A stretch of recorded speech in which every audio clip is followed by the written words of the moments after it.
प्रधानमंत्री जी के द्वारा बनाए गए अच्छे रिश्ते, इन दोनों की सक्रियता और हमारे दूतावासों की संवेदनशीलता, इसका परिणाम है कि हम 80,000 लोग निकाल कर लाए।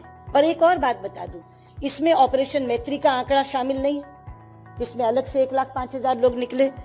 इसमें सऊदी अरब से होने वाली एमनेस्टी का आंकड़ा शामिल नहीं है, वो अलग से 28,000 लोग हैं जिनको हम फैसिलिटेट कर रहे हैं, वो अलग है। ये शुद्ध उन लोगों का आंकड़ा मैंने रखा है जो संकट में फंसे हुए थे और हम लोग जिनको निकाल करके लाए। इसी तरह से हमने और भी बहुत सिटीजन सेंट्रिक, जिसे कहते हैं नागरिकों की सहूलियत के लिए, फैसले लिए हैं। उसमें केवल एक का चर्चा करना चाहूंगी, पासपोर्ट का। पासपोर्ट की सेवाओं में हमने सुधार भी किया और पासपोर्ट की सेवाओं में हमने विस्तार भी किया। सुधार के नाम पर सबसे बड़ा काम हुआ है पासपोर्ट के नियमों का सरलीकरण, सिंप्लीफिकेशन ऑफ पासपोर्ट रूल्स।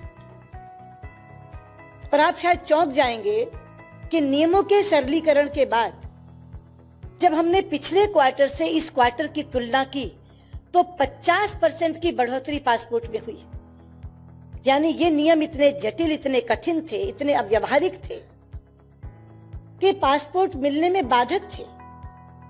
एक तिमाही की, एक क्वार्टर की दूसरे क्वार्टर से तुलना करवाई मैंने तो 50% की बढ़ोतरी हुई है। इसी तरह पासपोर्ट सेवाओं में विस्तार। जब हमारी सरकार आई थी तो केवल 77 पीएसके पासपोर्ट सेवा केंद्र देश में थे। पहले हमने आकर उसमें 16 बढ़ाए और जो वादा आपके सामने किया था पहली प्रेस कॉन्फ्रेंस में कि सभी नॉर्थ ईस्ट के स्टेट्स को हम पासपोर्ट केंद्र दे देंगे, उसको पूरा किया। लेकिन उसके बाद हमने एक अभिनव पहल की डिपार्टमेंट ऑफ पोस्ट के साथ और पीओपीएस के पोस्ट ऑफिस पासपोर्ट सेवा केंद्र की शुरुआत की।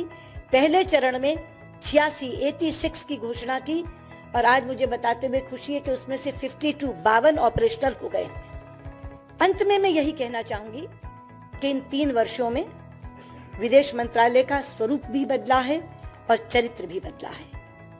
विदेश मंत्रालय की कार्यशैली भी बदली है और प्राथमिकताएं भी बदली हैं। और उसी बदलाव का ये परिणाम है कि हमारी कूटनीति भी प्रभावी है और उत्तम परिणाम भी आ रहे हैं।